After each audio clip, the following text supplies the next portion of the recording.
सन 1936 का जिक्र है। उस साल मैं जिस नावल की रचना अपने दिमाग विच रची उसका नाम सी कांवतां दी बेड़ी। ते जदों इसनूं लिखण लई मैनूं पहाड़ जाण दी लोड़ जापी तां दिल कुछ गोतिਆਂ विच पै गया। खिस्सा ऐप की इजाजत नहीं सी दे रहा, सो मैं मन मार के घर विच ही इसनूं लिखना शुरू कर दिता। पर अंबां दी भुख अंबाकड़ियां नाल कदों दूर हो सकदी सी। अखीर किसी तरह औखा सुखाला हो के थोड़ी जही रकम का प्रबंध कर लिया ते 6 जुलाई सन 1936 ਨੂੰ मैं धर्मशाला जाण ਲਈ पठानकोट ਦੀ ਗੱਡੀ ਚੜਿਆ। ਕਈਆਂ ਸਾਲਾਂ ਤੋਂ ਅੱਪਰ ਧਰਮਸ਼ਾਲਾ ਦੇ ਇੱਕ ਰਮਣੀਕ ਥਾਂ ਮੈਕਲੋਡਗੰਜ ਡੇਰਾ ਕਰਦਾ ਹੁੰਦਾ ਸਾਂ, ਪਰ ਐਤਕੀ ਬਟੂਏ ਦਾ ਵਜ਼ਨ ਕੁਝ ਹੌਲਾ ਵੇਖ ਕੇ ਮੈਂ ਮਕਾਨ ਦਾ ਕਿਰਾਇਆ ਬਚਾ ਲਿਆ ਤੇ ਕੋਤਵਾਲੀ ਬਾਜ਼ਾਰ ਆਪਣੇ ਇੱਕ ਰਾਮਗੜੀਆ ਦੋਸਤ ਪਾਸ ਜਿਹਾ ਉਤਰਿਆ। ਉਸਦਾ ਘਰ ਇੱਕ ਗੁੰਮਨਾਮ ਜਿਹੇ ਮਹੱਲੇ ਵਿੱਚ ਸੀ, ਜਿੱਥੇ ਬਹੁਤੇ ਘਰ ਪੰਜਾਬੀਆਂ ਦੇ ਤੇ ਕੁਝ ਥੋੜੇ ਜਿਹੇ ਦਿੱਲੀ ਵਾਲੇ ਬਾਣੀਏ ਦੇ ਸਨ। ਮੇਰਾ ਮਿੱਤਰ ਆਪਣੇ ਛੋਟੇ ਜਿਹੇ ਮਕਾਨ ਵਿੱਚ 1.25 ਲੱਖ ਹੀ ਸੀ, ਜਿਹੜਾ ਦਿਨ ਚੜ੍ਹਦੇ ਪਕਾ ਖਾ ਕੇ ਕੰਮ ਤੇ ਚਲਾ ਜਾਂਦਾ ਤੇ ਸ਼ਾਮੀ ਪਰਤਦਾ ਸੀ। ਮੈਕਲੋਡਗੰਜ ਵਰਗੀ ਨਾ ਤਾਂ ਇੱਥੇ ਇਕਾਂਤ ਸੀ, ਨਾ ਹੀ ਕੋਈ ਸਿਨਰੀ। ਉਂਝ ਮੌਸਮ ਸੋਹਣਾ ਤੇ ਮੇਰੀ ਸਿਹਤ ਵੀ ਕਾਫੀ ਚੰਗੀ ਸੀ, ਜਿਸ ਕਰਕੇ ਲਿਖਣ ਵਿੱਚ ਚੰਗਾ ਸੁਰ-ਤਾਲ ਜੁੜ ਗਿਆ। ਗੁਆਂਢੀ ਬੱਚਿਆਂ ਦਾ ਰੌਲਾ ਜ਼ਰੂਰ ਕਿਸੇ ਵੇਲੇ ਆਖਰਦਾ ਸੀ, ਪਰ ਉਸ ਤਰ੍ਹਾਂ ਹੀ ਬੇਆਰਾਮੀ ਨਹੀਂ ਸਾਂ ਮਹਿਸੂਸ ਕਰਦਾ ਜਿਹੋ ਜਿਹੀ ਘਰ ਵਿੱਚ ਰਹਿੰਦਿਆਂ ਆਪਣੇ ਬੱਚਿਆਂ ਦੇ ਰੌਲੇ ਦੀ, ਕਿਉਂਕਿ ਇੱਥੋਂ ਦੇ ਬੱਚੇ ਨਾ ਤਾਂ ਸਕੂਲ ਜਾਣ ਵੇਲੇ ਮੈਥੋਂ ਫੀਸ, ਕਿਤਾਬਾਂ ਜਾਂ ਸਿਹਾਈ ਲੈਂਦੇ ਲਈ ਪੈਸੇ ਮੰਗਦੇ ਸਨ। ਨਾ ਹੀ ਮੈਨੂੰ ਇਸ ਗੱਲ ਦੀ ਚਿੰਤਾ ਸੀ ਕਿ ਉਹਨਾਂ ਦੇ ਸਕੂਲ ਜਾਣ ਵਿੱਚ ਦੇਰ ਹੋ ਰਹੀ ਹੈ, ਪਰ ਮੇਰੇ ਰਸਤੇ ਵਿੱਚ ਇੱਕ ਐਸੀ ਦਿੱਕਤ ਆ ਪੈਂਦਾ ਹੋਈ ਜਿਸ ਦਾ ਕੋਈ ਵੀ ਇਲਾਜ ਨਹੀਂ ਸੀ ਦਿਸਦਾ। ਇੱਕ ਮੁਟਿਆਰ ਜਿਹੀ ਜਮਾਦਾਰਨੀ ਰੋਜ਼ ਹੀ 2 ਵੇਲੇ ਮਹੱਲੇ ਵਿੱਚ ਆ ਧਮਕਦੀ ਤੇ ਜਿੰਨਾ ਚਿਰ ਮੌਜੂਦ ਰਹਿੰਦੀ ਨਾ ਉਸਦੀ ਨਾ ਹੀ ਮਹੱਲੇ ਵਾਲਿਆਂ ਦੀ ਜ਼ੁਬਾਨ ਵਿੱਚ ਮੂੰਹ ਵਿੱਚ ਟਿਕਦੀ। ਕਦੇ ਇੱਕ ਨਾਲ, ਕਦੇ ਦੂਜੇ ਨਾਲ ਤੇ ਕਦੇ ਤੀਜੇ ਨਾਲ ਉਸਦਾ ਆਡਾ ਲੱਗਿਆ ਰਹਿੰਦਾ। ਉਹ ਅੱਤ ਦਰਜੇ ਦੀ ਢੀਠ ਤੇ ਮੂੰਹ ਫਟ ਸੀ। ਇੱਕ ਦੇ ਬੂਹੇ ਅੱਗੋਂ ਕੂੜਾ ਹੂੰਝ ਕੇ ਕਿਸੇ ਦੂਸਰੇ ਦੇ ਘਰ ਜਾ ਢੇਰੀ ਕਰਦੀ, ਜਿਸ ਕਰਕੇ ਮੇਰੇ ਨਾਵਲ ਵਾਂਗ ਉਸਦੀ ਲੜਾਈ ਦਾ ਕੋਈ ਨਾ ਕੋਈ ਕਾਂਡ ਹਰ ਵੇਲੇ ਸ਼ੁਰੂ ਹੀ ਰਹਿੰਦਾ ਸੀ। ਇਸ ਤਰ੍ਹਾਂ ਸੜੀ ਲੂਸੀ ਦਿਖਾਈ ਦਿੰਦੀ, ਜਿਵੇਂ ਹਰ ਸਾਹਮਣੇ ਆਉਣ ਵਾਲੇ ਨੂੰ ਕੱਚਿਆ ਹੀ ਚੱਬ ਜਾਏਗੀ। ਬੇਦਿਲੀ ਤੇ ਬਦੋਗਿਰੀ ਜਿਹੀ ਖਿੱਦੀ ਹਾਲਤ ਵਿੱਚ ਝਾੜੂ ਦੀਆਂ ਤਿੱਲੀਆਂ ਜ਼ਮੀਨ ਤੇ ਘੜੀਸੀ ਜਾਂਦੀ ਤੇ ਨਾਲੋਂ ਨਾਲ बुड़बुड़ाई जाती। जाने कैसी अंधी औरतें हैं, कचरा फेंक कर गले तक ढेर लगा देती हैं। भाड़ में जाएं, सारे दिन की नौकर थोड़ी हूं मैं। बच्चों को जगह जगह बिठाई देती हैं। बदले च झट जवाबी हमले शुरू हो जाते। खसम नूं खानी किड्डी फिट गई है, रंडिए जबान खिंच लऊंगी जे मुड़ के मेरे न्याणिਆਂ ਨੂੰ ਨੌ ਲਿਆ। हड हराम औंतरी पैसे लैण वेले अगेती आ मार दिए। दिन दिहाड़ नूं वखरा बूथा साड़ीदा ए, फिर भी सत्ती पीड़ी हंगानी दा टंगार नहीं पैंदा। हर वेले सड़ू सड़ू करदी रहिंदी ए। कोई किन्ना ही उसनूं बोली जावे, चिल्लाई जावे, उसदे मत्थे दियां त्योड़ियां कदी सीधियां नहीं हुंदियां। ना ही इस गल दी परवाह सी कि कौन उसनूं की कह रहा है। कोई 1000 रुपया फूके, कल्लो मेरा कोठा ला जा, कल्लो कईयां दिनां तो तू साडे नाल कूची नहीं फेरी, वो नाल नक पटन आया होया है। कल्लो आ ढेरियां तां बूहे अगों चुक लै। पर कल्लो नूं जिवें पता ही नहीं कि कौन कुत्ता भौंकी जांदा है। उसने जो कुछ करना हुंदा है अपनी मर्जी नाल ही करदी सी। किसे दा आख्या मन्नण दी जिवें उसने सौं खांदी होई सी। उसदे ऐसे ढीठपुणे तो चिड़ के सारा मुहल्ला उसदे गल पैंदा रहिंदा सी ते जवाब विच कल्लो एक दियां 4 ना सुन लवे उसनूं चैन किथे। पता नहीं वो किहड़ी मिट्टी दी घड़ी होई सी कि ना तां लोकां दीयां गालां तो छित्ती पैंदी, ना ही बुड़बुड़ करनों टलदी। जिवें गालां खाणियां ते बुड़बुड़ करना ਇਹ ਉਸਦੇ ਨਿਤਨੇਮ ਵਿੱਚ ਸ਼ਾਮਿਲ ਸੀ। ਜਿਵੇਂ ਉਸਦੀ ਇਸ ਰੋਜ਼ਾਨਾ ਕਾਰ ਵਿੱਚ ਕੁਝ ਵੀ ਓਪਰਾਪਨ ਨਹੀਂ ਸੀ। ਕੇਵਲ ਇਹੋ ਹੀ ਨਹੀਂ, ਮੈਨੂੰ ਉਸਦੇ ਕਲਾ ਕਲੇਸ਼ ਤੋਂ ਖਿੱਚ ਸੀ। उसकी शक्ल भी बड़ी मनहूस जापदी सी। ਐਨੀ ਮਨਹੂਸ ਕੀ ਵੇਖ ਕੇ ਮੈਨੂੰ ਡਰ ਵੀ ਆਉਣ ਲੱਗ ਪੈਂਦਾ ਤੇ ਗੁੱਸਾ ਵੀ। ਉਸਦੇ ਚਿਹਰੇ ਉੱਤੇ ਭਾਵੇਂ ਬਦਸੂਰਤੀ ਦਾ ਕੋਈ ਚਿੰਨ੍ਹ ਨਹੀਂ ਸੀ। ਉਮਰ ਵੀ ਉਹੀ ਸੀ ਜਿਸ ਉਮਰੇ ਕਹਿੰਦੇ ਹਨ ਕਿ ਪੋਤੀ ਉੱਤੇ ਹੀ ਹੁਸਨ ਆ ਜਾਂਦਾ, ਅਰਥਾਤ ਪਰ ਜਵਾਨੀ ਦੀ। ਫੇਰ ਵੀ ਪਤਾ ਨਹੀਂ ਕਿਉਂ ਉਹ ਸਾਰਿਆਂ ਨੂੰ ਭੈੜੀ ਲੱਗਦੀ ਸੀ ਤੇ ਸਭ ਤੋਂ ਬਹੁਤੀ ਮੈਨੂੰ। ਬਹੁਤ ਹੀ ਆਵਾਜ਼ਾਰ ਹੋ ਗਿਆ ਮੈਂ। ਇਸ ਮੁਸੀਬਤ ਤੋਂ ਬਚਣ ਦਾ ਕੋਈ ਰਾਹ ਨਹੀਂ ਸੀ। ਛੇਕਟ ਫੈਸਲਾ ਕੀਤਾ ਕਿ ਪ੍ਰਭਾਤ ਵੇਲੇ ਉੱਠ ਕੇ ਕੰਮ ਕਰਿਆ ਕਰਾਂ ਤੇ ਉਸ ਕਲੈਣੀ ਦੇ ਆਉਣ ਤੋਂ ਪਹਿਲਾਂ ਮੁਕਾ ਲਿਆ ਕਰਾਂ। ਸੋ ਏਦਾਂ ਹੀ ਸ਼ੁਰੂ ਕੀਤਾ, ਪਰ ਪਤਾ ਨਹੀਂ ਮੈਨੂੰ ਭੁਲੇਖਾ ਸੀ ਜਾਂ ਸੱਚਮੁੱਚ ਇਹੋ ਗੱਲ ਸੀ। ਮੈਨੂੰ ਜਾਪਿਆ ਜਿਵੇਂ ਕੱਲੋ ਵੀ ਪਹਿਲਾਂ ਨਾਲੋਂ ਸਵਖਤੇ ਆਉਣ ਲੱਗ ਪਈ ਹੈ। ਲਿਖਣ ਦੇ ਸੰਬੰਧ ਵਿੱਚ ਮੇਰੀ ਇੱਕ ਆਦਤ ਬੜੀ ਚੰਦਰੀ ਹੈ ਕਿ ਜੇ ਲਿਖਦਿਆਂ ਰਤਾ ਕੋ ਮੂਡ ਖਰਾਬ ਹੋ ਜਾਵੇ, ਭਾਵੇਂ 1000 ਕੋਸ਼ਿਸ਼ ਕਰਾਂ, ਸਾਰਾ ਦਿਨ ਮੈਂ ਕੁਝ ਨਹੀਂ ਲਿਖ ਸਕਦਾ। ਅਖੀਰ ਲਾਲਚ ਹੋ ਕੇ ਮੈਂ ਫੈਸਲਾ ਕਰ ਲਿਆ ਕਿ ਇੱਥੋਂ ਡੇਰਾ ਚੁੱਕਿਆ ਜਾਵੇ, ਭਾਵੇਂ ਮਸਾਣਾ ਦੀ ਬਰਾਦਰੀ ਵਿੱਚ ਹੀ ਕਿਉਂ ਨਾ ਜਾ ਕੇ ਰਹਿਣਾ ਪਵੇ। ਸਬੱਬ ਨਾਲ ਅਗਲੇ ਦਿਨ ਰਾਤੀ ਮੈਂ ਇਹੋ ਫੈਸਲਾ ਕਰਕੇ ਸੁੱਤਾ ਕਿ ਦਿਨ ਚੜ੍ਹਦੇ ਹੀ ਮੈਂ ਆਪਣਾ ਬੋਝੇ ਬਿਸਤਰਾ ਇੱਥੋਂ ਚੁੱਕ ਲੈ ਜਾਵਾਂਗਾ। ਪਰ ਦੂਜੇ ਦਿਨ ਸਵੇਰ ਤੋਂ ਹੀ ਬਾਰਿਸ਼ ਇੰਨੇ ਜ਼ੋਰ ਦੀ ਸ਼ੁਰੂ ਹੋ ਗਈ ਕਿ ਮੈਂ ਨਾ ਜਾ ਸਕਿਆ।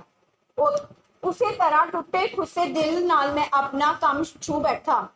ਬੇਤਹਾਸ਼ਾ ਮੀਂਹ ਪੈਣ ਦਾ ਇੱਕ ਲਾਭ ਵੀ ਹੋਇਆ ਕਿ ਕੱਲੋ ਅੱਜ ਸਵੇਰ ਤੋਂ ਵਿਖਾਲੀ ਨਾ ਦਿੱਤੀ।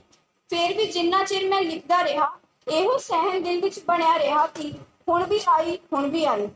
ਗੁਆਂਢੋ ਜੇ ਕਿਸੇ ਜਨਾਨੀ ਦੀ ਉੱਚੀ ਬੋਲਣ ਦੀ ਆਵਾਜ਼ ਸੁਣਾਈ ਦਿੰਦੀ ਤਾਂ ਮੇਰਾ ਦਿਲ ਧੜਕਣ ਲੱਗ ਪੈਂਦਾ, ਮਤੇ ਉਹ ਆ ਗਈ ਹੋਵੇ। ਸ਼ਾਮੀ ਕੰਮ ਤੋਂ ਵਾਪਿਸ ਆਉਂਦਾ ਹੋਇਆ ਮੇਰਾ ਦੋਸਤ ਕੁਝ ਅੰਬ ਖਰੀਦ ਕੇ ਮੇਰੇ ਕੋਲ ਲੈ ਆਇਆ। ਅੱਜ ਦਿਲ ਕਾਫੀ ਖੁਸ਼ ਸੀ। ਇੱਕ ਤਾਂ ਮੌਸਮ ਚੰਗਾ ਹੋਣ ਕਰਕੇ, ਦੂਜੇ ਕੱਲੋ ਦੇ ਨਾ ਆਉਣ ਕਰਕੇ। ਅੱਜ ਕੰਮ ਦੀ ਅੱਛੀ ਖਾਸੀ ਛੁੱਟੀ ਲੱਗ ਗਈ ਸੀ। ਦੁਪਹਿਰ ਵੇਲੇ ਜਦ ਮੀਂਹ ਦਾ ਜ਼ੋਰ ਹਟ ਕੇ ਮਹੀਨ ਭੂਰ ਹੋ ਪੈ ਰਹੀ ਸੀ, ਮੈਂ ਬਰਾਂਡੇ ਵਿੱਚ ਕੈਨਵਸ ਦੀ ਆਰਾਮ ਕੁਰਸੀ ਢਾ ਕੇ ਤੇ ਅੰਬਾਂ ਵਾਲੀ ਬਾਲਟੀ ਆਪਣੇ ਲਾਗੇ ਰੱਖ ਕੇ ਬੜੇ ਸਵਾਦ ਨਾਲ ਅੰਬ ਚੁੱਪਣ ਲੱਗ ਪਿਆ। 5-7 ਹੀ ਅੰਬ ਮੁਕਾਏ ਸਨ ਕਿ ਮੇਰੇ ਸਿਰ ਤੇ ਬਿਜਲੀ ਆਣ ਕੜਕੀ। ਆਕਾਸ਼ ਵਿੱਚੋਂ ਨਹੀਂ, ਧਰਤੀ ਤੋਂ ਇੱਕ ਕੁਰਖਤ ਫਿਟਕਾਰ ਕੰਨਾਂ ਨਾਲ ਟਕਰਾਈ। सरदार, तुम्हें दिखाई नहीं देता, तमाम कचरा बखेर दिया। तुमने दरोगा देखेगा तो हमारे कान घेट लेगा।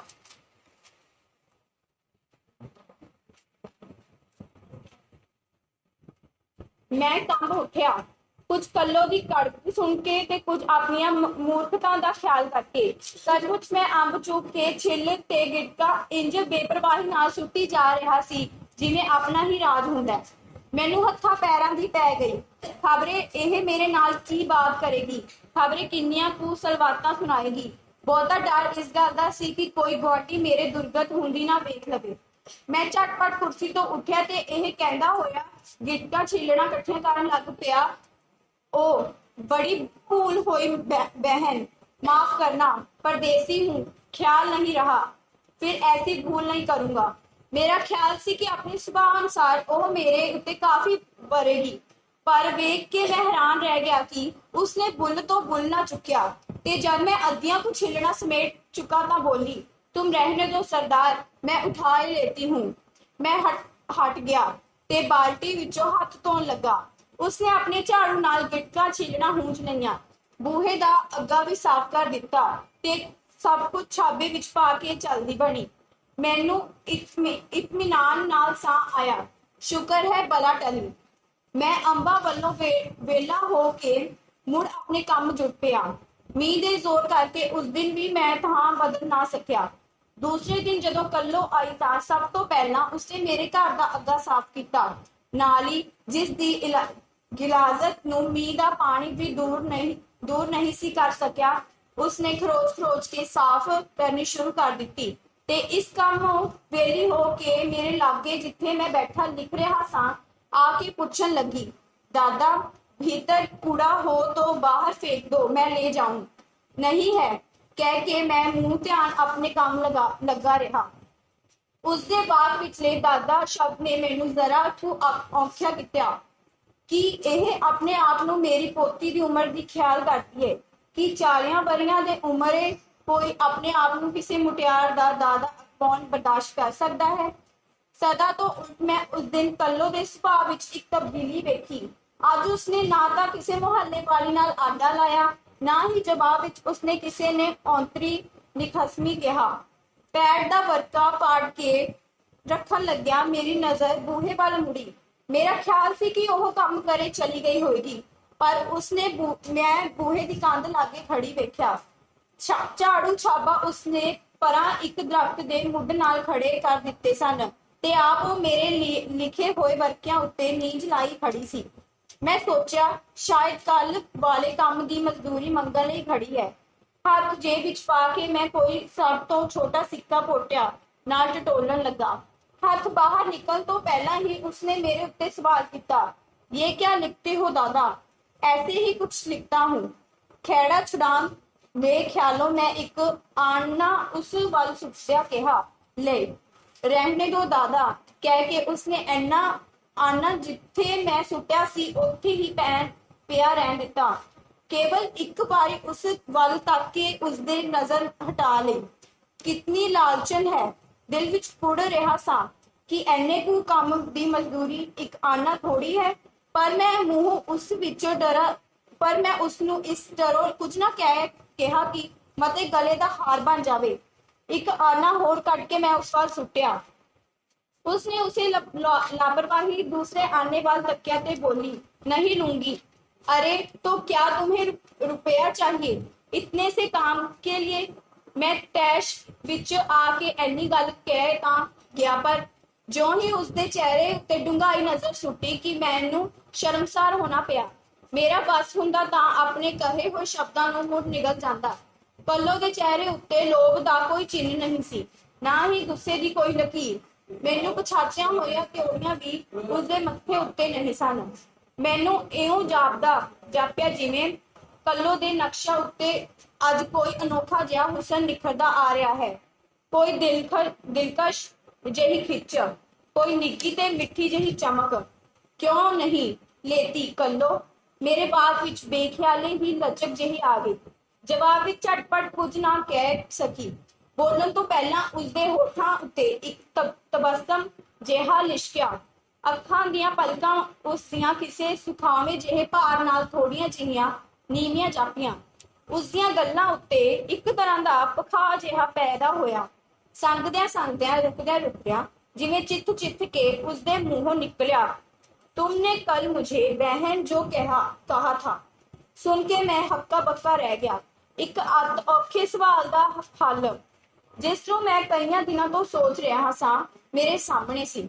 कल्लो जिस नूं मैं अपनी तीक कला दी मूरत ते कलेश दी रूह समझदा रहा सा, उसदे इस निक्के ਜਿਹੇ वाक ने जिवें सारी दी सारी कल्लो मेरे सामने बदल दिती।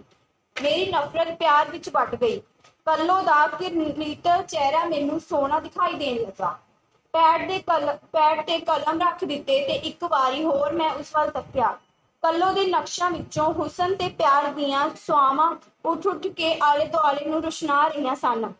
मींह इस वेले काफी तेज हो गया सी ते वाछड़ दा रुख इसे पासे सी।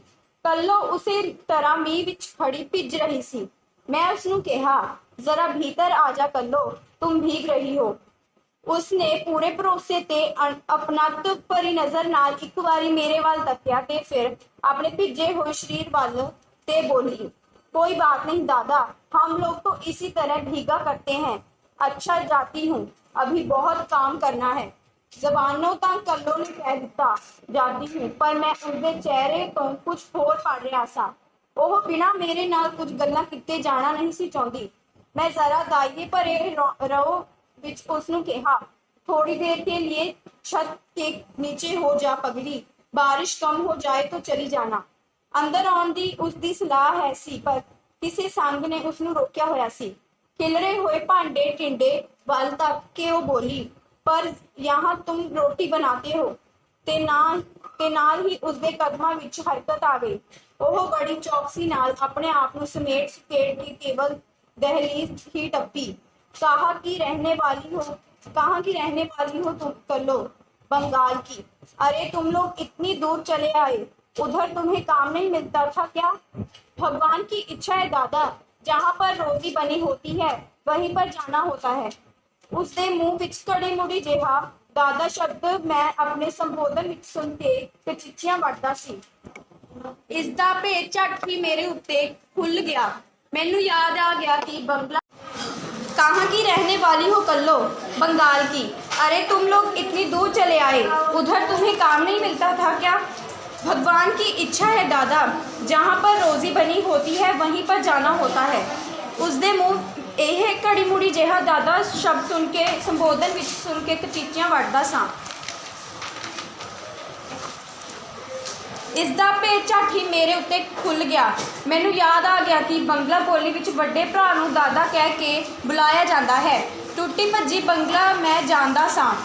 ਮੈਂ ਸੋਚ ਰਿਹਾ ਸਾਂ ਪਿਆਰ ਦੀ ਕਿੱਡੀ ਭੁੱਖ ਹੈ ਇਸ ਕੁੜੀ ਦੇ ਅੰਦਰ, ਤੇ ਸ਼ਾਇਦ ਇਸੇ ਚੀਜ਼ ਦੀ ਅਪ੍ਰਾਪਤੀ ਨੇ ਇਸ ਦੇ ਸੁਭਾਅ ਵਿੱਚ ਹਿੰਸਾ ਤੇ ਨਫ਼ਰਤ ਭਰ ਦਿੱਤੀ ਹੈ। ਨਫ਼ਰਤ ਦੀ ਦੁਨੀਆ ਵਿੱਚ ਇਹ ਜੰਮੀ ਤੇ ਤਿਰਸਕਾਰ ਦੀ ਖੁਰਾਕ ਖਾ ਕੇ ਪਲੀ ਹੈ। ਵਿਚਾਰੀ ਸਾਰਾ ਦਿਨ ਲੋਕਾਂ ਦੀ ਗੰਦਗੀ ਢੋਂਦੀ ਹੈ, ਪਰ ਬਦਲੇ ਵਿੱਚ ਇਸ ਨੂੰ ਮਿਲਦਾ ਕੀ ਹੈ? ਗਾਲਾਂ, ਝਿੜਕਾਂ ਤੇ ਕਦੀ-ਕਦੀ ਛਿੱਤਰ ਪੌਲਾ ਵੀ। ਮਾਨੋ ਕੱਲੋ ਲਈ ਇਹ ਜ਼ਿੰਦਗੀ ਨਫ਼ਰਤ ਦਾ ਹੀ ਦੂਸਰਾ ਨਾਂ ਹੈ। ਦੁਨੀਆ ਇਸ ਨੂੰ ਨਫ਼ਰਤ ਕਰਦੀ ਹੈ ਤੇ ਇਹ ਦੁਨੀਆ ਨੂੰ, ਪਰ ਇੰਨਾ ਹੋਣ ਤੇ ਵੀ ਕੀ ਪਿਆਰ ਦੀ ਭੁੱਖ ਇਸ ਦੀ ਮਰ ਗਈ? ਸ਼ਾਇਦ ਨਹੀਂ। ਇਹ ਦੁਨੀਆ ਕਿਤਨੀ ਨਾਦਾਨ, ਕਿਤਨੀ ਬੇਸਮਝ ਤੇ ਕੰਜੂਸ ਹੈ ਕਿ ਚਾਰ ਮਿੱਠੇ ਬੋਲ ਜਿਨ੍ਹਾਂ ਉੱਤੇ ਕਿਸੇ ਦਾ ਕੁਝ ਵੀ ਮੁੱਲ ਨਹੀਂ ਲੱਗਦਾ ਨਾ ਦੇ ਕੇ ਇਹ ਅਣਗਿਣਤ ਜੀਆਂ ਨੂੰ ਆਦਮੀ ਤੋਂ ਪਸ਼ੂ ਬਣਾ ਦਿੰਦੀ ਹੈ। ਕੱਲੋ ਜਿਹੜੀ ਹਰ ਕਿਸੇ ਨੂੰ ਨਫ਼ਰਤ ਕਰਦੀ ਹੈ, जबकि उसके सीने विच इतना कोमल, इतना निग्गा दिल मौजूद है कि ऐसे करके कि दुनिया ने उसनों निगुणे चाहू मिठे बोलों तो भी वांझिया रखा है। कल्लो जेड़ी किसी अजनबी के कहे हुए झूठी मुठी दे भैन शब्द नूं इतने सत्कार नाल दिल की पिटारी विच साम के रख सकती है कि यह नफरत की हकदार है। काश दुनिया वाले कदे अखां खोल के तक सकते। ਉਹ ਦਹਿਲੀਜ਼ ਅੰਦਰ ਹੋ ਜਾਣ ਤੇ ਵਾਛੜ ਦੀ ਮਾਰ ਤੋਂ ਬਚ ਨਾ ਸਕੀ। ਮੈਂ ਜਦ ਉਸ ਨੂੰ ਇੱਕ ਵਾਰੀ ਫੇਰ ਅੰਦਰ ਆਉਣ ਲਈ ਕਿਹਾ ਤਾਂ ਬੋਲੀ, ਪਰ भीतर तो तुम्हारे बर्तन पड़े हैं दादा, तो क्या हर्ज है? बर्तन किसी दूसरे के नहीं, तुम्हारे दादा के ही तो हैं। ਜਾਪਦਾ ਸੀ ਜਿਵੇਂ ਮੇਰਾ ਇਹ ਵਾਕ ਸੁਣ ਕੇ ਕੱਲੋ ਇੱਕ ਵਾਰੀ ਕਿਸੇ ਮਿਠਾਸ ਦੀ ਡੂੰਘਾਈ ਵਿੱਚ ਗਵਾਚ ਗਈ। ਉਹ ਅੰਦਰ ਲੰਘ ਆਈ, ਪਰ ਸ਼ਾਇਦ ਉਸ ਨੂੰ ਡਰ ਸੀ ਮਤੇ ਉਸਦੇ ਕੱਪੜਿਆਂ ਵਿੱਚੋਂ ਚੋ ਰਹੇ ਪਾਣੀ ਨਾਲ ਕਮਰੇ ਦਾ ਫਰਸ਼ ਗਿੱਲਾ ਹੋ ਜਾਵੇਗਾ। ਉਹ ਥੋੜੀ ਕੰਬ ਰਹੀ ਸੀ। ਮੇਰਾ ਦਿਲ ਚਾਹਿਆ ਕਿ ਬਿਸਤਰੇ ਤੋਂ ਕੰਬਲ ਚੁੱਕ ਕੇ ਉਸਦੇ ਮੋਢਿਆਂ 'ਤੇ ਸੁੱਟ ਦਿਆਂ, ਪਰ ਇਤਨੀ ਫਰਾਕ ਦਿਲੀ ਮੈਂ ਵਿਖਾਲ ਨਾ ਸਕਿਆ। ਕੰਬਲ ਦੇ ਭਿੱਜ ਜਾਣ ਦੇ ਖਿਆਲੋਂ ਅਥਵਾ ਇਸ ਖਿਆਲੋਂ ਕਿ ਕੱਲੋ ਦੇ ਗਲੀਜ਼ ਕੱਪੜਿਆਂ ਨਾਲ ਛੂ ਕੇ ਗਿੱਲਾ ਹੋ ਜਾਵੇਗਾ, ਕੇਵਲ ਮੈਂ ਇਤਨਾ ਹੀ ਕਰ ਸਕਿਆ ਕਿ ਹੋਰ 2-4 ਵਾਰੀ ਕਹਿ ਕੇ मैं उसनों दलीज तो इतना अंदर सद लिया कि वाछड़ तो वह सुरक्षित सी। बाह एक ना लाई वह कंबदी हुई मैंने पूछन लगी, तुम कहाँ रहते हो दादा? अमृतसर में। यहाँ कितने दिन ठहरोगे? ठहरना तो कुछ ज़्यादा दिन है, पर इस मकान से शायद कल ही चला जाऊँगा। क्यों? यहाँ पर शोर बहुत रहता है, लिखने में तकलीफ़ होती है। कुछ चिर वह तो चुप रही, कुछ सोचती रही, तो फिर मेरे वर्किया वाल तक के पूछन लगी, ये तुम क्या लिखा करते हो दादा? किताबें लिखता हूँ, पर किताब के हर्फ तो और तरह के होते हैं, छोटे छोटे साफ, ये भी वैसे ही बन जाएंगे मशीन में डालने से। हाँ, मेरा मामू कहत रहा कि एक मशीन होती है जिसमें किताब छापी जाती है, उसी में ये भी छापी जाएंगी। अमृतसर में ऐसी मशीनें हैं और कागज़ भी उसी मशीन में बन जाता है। हाँ, सब उसी में बन जाता है। ऐसी मशीन तुम पढ़ना जानती हो कल्लो? नहीं दादा, हम लोग नहीं पढ़ा करते। मेरा एक ठो चचेरा भाई रहा, उसने अंग्रेज़ी पढ़ी थी और फिर वो क्रिस्टान बन गया। अच्छा दादा, अमृतसर में भी पानी पड़ता है? हाँ पड़ता है, पर बहुत नहीं। वहाँ तुम्हारा कौन कौन है दादा? औरत है, बच्चे हैं। कैठो? 3 लड़के हैं। हाँ, और लड़की कोई नहीं। तब तो भगवान हो दादा, इसमें भाग की क्या बात रही? अरे दादा, लड़की जिसके घर में ना हो वो भगवान तो होगा ही। मेरी 4 ठो बहनें हैं और भाई एक भी नहीं है। माँ बाप विचारे हर वक्त ते गल करदी करदी ओह बार-बार तक के चुप हो गई। मी ठहरा चुकिया सी। ओ बोली, अच्छा दादा, पानी थम गया, अब जाऊंगी, बहुत काम करना है। उसने बाहर निकल के झाड़ू छाबा दरख्त नालों चुक्या ते महल्ले तो बाहर निकल गई। ਉਹ ਦੋਵੇਂ ਕਿੰਗਰੇਦਾਰ ਸਿੱਕੇ ਜਿਹੜੇ ਮੈਂ ਉਸ ਵੱਲ ਸੁੱਟੇ ਸਨ ਉੱਥੇ ਪਏ ਰਹੇ। ਮੁੜ ਮੈਨੂੰ ਥਾਂ ਬਦਲਣ ਦੀ ਲੋੜ ਨਹੀਂ ਪਈ। ਉਸ ਤੋਂ ਬਾਅਦ ਜਿੰਨੇ ਦਿਨ ਮੈਂ ਉੱਥੇ ਰਿਹਾ ਬੜੇ ਆਰਾਮ ਨਾਲ ਬੀਤੇ। ਮੇਰੇ ਕੰਮ ਵਿੱਚ ਕੋਈ ਵਿਘਨ ਨਹੀਂ ਪਿਆ। ਕੱਲੋ ਆਪਣੇ ਨਿਯਤ ਵਕਤ ਸਿਰ ਆਉਂਦੀ, ਮਹੱਲਾ ਸੰਭਲਦੀ, ਘਰਾਂ ਦੀ ਸਫਾਈ ਕਰਦੀ ਤੇ ਜਾਣ ਤੋਂ ਪਹਿਲਾਂ 2 ਘੜੀਆਂ ਮੇਰੇ ਕੋਲ ਠਹਿਰਦੀ, ਕੁਝ ਇੱਧਰ ਉੱਧਰ ਦੀਆਂ ਗੱਲਾਂ ਕਰਦੀ ਤੇ ਫਿਰ ਚਲੀ ਜਾਂਦੀ। ਉਹੀ ਕੱਲੋ ਜਿਹੜੀ ਪਹਿਲਾਂ ਤੂਫਾਨ ਮੇਲ ਬਣੀ ਰਹਿੰਦੀ ਸੀ, ਹੁਣ ਅੱਖ ਵਿੱਚ ਪਾਈ ਨਹੀਂ ਸੀ ਬਿੜਕਦੀ। ਜੋ ਕੁਝ ਵੀ ਉਸ ਨੂੰ ਕਹਿੰਦਾ ਬਿਨਾਂ ਕੰਨ ਬਿੜਕਿਆ ਕਰਨ ਲੱਗ ਜਾਂਦੀ। ਕੀ ਮਜਾਲ ਜੇ ਅਲਫੋ ਬੇ ਕਹਿ ਜਾਵੇ। ਇੱਥੋਂ ਤੱਕ ਕਿ ਜੇ ਮਹੱਲੇ ਵਿੱਚ ਬਾਲਾਂ ਨੂੰ ਰੌਲਾ ਪਾਉਂਦਿਆਂ ਵੇਖਦੀ ਤਾਂ ਝੱਟ ਪਿਆਰ ਨਾਲ ਕਹਿਣ ਲੱਗ ਜਾਂਦੀ, ਸ਼ੋਰ ਮਤ ਕਰੋ ਨੰਨੇ, ਉਧਰ ਸਰਦਾਰ ਬਾਬੂ ਲਿਖ ਰਹੇ हैं, ਖਫਾ ਹੋਂਗੇ। ਨਾਵਲ ਦਾ ਕੰਮ ਸਫਲਤਾ ਨਾਲ ਸਿਰੇ ਚੜ੍ਹ ਗਿਆ ਤੇ ਜਿੰਨੇ ਦਿਨ ਰਹਿਣ ਦਾ ਮੇਰਾ ਟੀਚਾ ਸੀ ਪੂਰਾ ਹੋ ਗਿਆ। ਮੈਂ ਵਾਪਸ ਜਾਣ ਦੀ ਤਿਆਰੀ ਕਰਨ ਲੱਗਾ। ਟੁਰਨ ਤੋਂ ਪਹਿਲਾਂ ਦਿਨ ਦਾ ਜ਼ਿਕਰ ਹੈ। ਕੱਲੋ ਕੰਮਕਾਰ ਤੋਂ ਵਿਹਲੀ ਹੋ ਕੇ ਜਦ ਮੇਰੇ ਪਾਸ ਆ ਖੜੋਤੀ ਤਾਂ ਮੈਂ ਉਸ ਨੂੰ ਕਿਹਾ, कल हम चले जाएंगे कल्लो रानी। चले जाएंगे दादा, उसने शायद कुछ घबरा के कहा, जिमें किसी बहुत नज़दीकी रिश्तेदार नूं कहीदा है ते अपने इस कहण ढंग तो जिमें आप ही कुछ कच्ची रही हो गई। फिर ज़रा गंभीरता विच बोली, इतनी जल्दी क्यों जा रहे हो दादा? जल्दी कहाँ, 1 महीने के करीब हो गया कल्लो, फिर कब आओगे? भगवान ने चाहा तो दूसरे साल। वो काफ़ी चिर चुपचाप खड़ोती रही। उसके चेहरे तो मैं जान ना सकिया कि की सोच रही है। ज़रा इधर आना कोल कल्लो। मैं जेब विच हथ पाउंदियां उसनूं कहा ते ओह बिना हिचकिचाहट मेरे कोल आ खड़ोती। मैं उस वेले मंजे ते बैठा सा। जेब विचों 1 रुपया कढ़ के उसके हथ ते धरिया ते उसके सिर ते हथ फेरिया। उसने एक वेरा मोड़न का यतन किया पर मेरे मूँहों उस सुनिया, अपने दादा को नाराज़ करोगी? उसने प्रसन्नता नाल इसनूं रख लिया। दूजे दिन सवेरे मेरा मित्र अपने वक्त सिर मैनू फतेह बुला के काम ते चला गया ते मैं समान बन्नण विच रुझ गया, पर ध्यान मेरा बराबर महल्ले दे सिरे वाल सी। जाण तो पहलां होर एक वारी कल्लो नूं मिलण दी डांडी ही तांग सी। मेरा विश्वास सी कि ओह आवेगी। मोटर का वक्त हो गया पर कल्लो ना आई। दिल नूं निराशा हुई। छेकड़ कुली पासों समान चुकवा के मैं अड्डे जा पहुँचा, पर नज़र मेरी अजे भी सड़क के दोहां सिरियां तीक फिरदी हुई कल्लो की भाल कर रही सी। ज्यों ज्यों मोटर तुरन का वक्त नेड़े आई जाता मेरे दिल की बेआरामी वधदी जाती। मैनू अजे भी उम्मीद सी कि कल्लो आवेगी, पर वह ना आई। क्लीनर ने वाउचर कटवाया, ड्राइवर ने ताकी खोली ते अपनी सीट ते आ बैठा। भावें कल्लो दे आउण दी हुण मैनू कोई आस नहीं सी, फिर भी मैं तद तक बाहर ही खड़ोता रहा जब तक ड्राइवर ने सवारियां नूं सद्दण लई हॉर्न ना वजा दिता। मैं ढिले ढिले कदमी बारी वाल मुड़िया ते अंदर लंघ के अपनी सीट ते जा बैठा। ड्राइवर की पिठ पिछे मेरी सीट सी।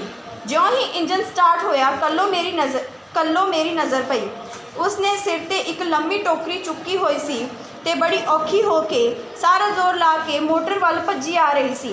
मिस्टर ड्राइवर ज़रा 1 मिनट, बड़ी मेहरबानी। मैं मिन्नत की ते नेक ड्राइवर मान गया। मैं छलांग मार के हेठा उतरिया। पूरी तेज़ी नाल दौड़ के मैं कल्लो नूं अगल वांडे जा मिलिया ते उस पासों छिक्कू फड़ लिया। मुझे देर हो गई दादा, साह ना साह मेलन की कोशिश करती हुई कल्लो बोली।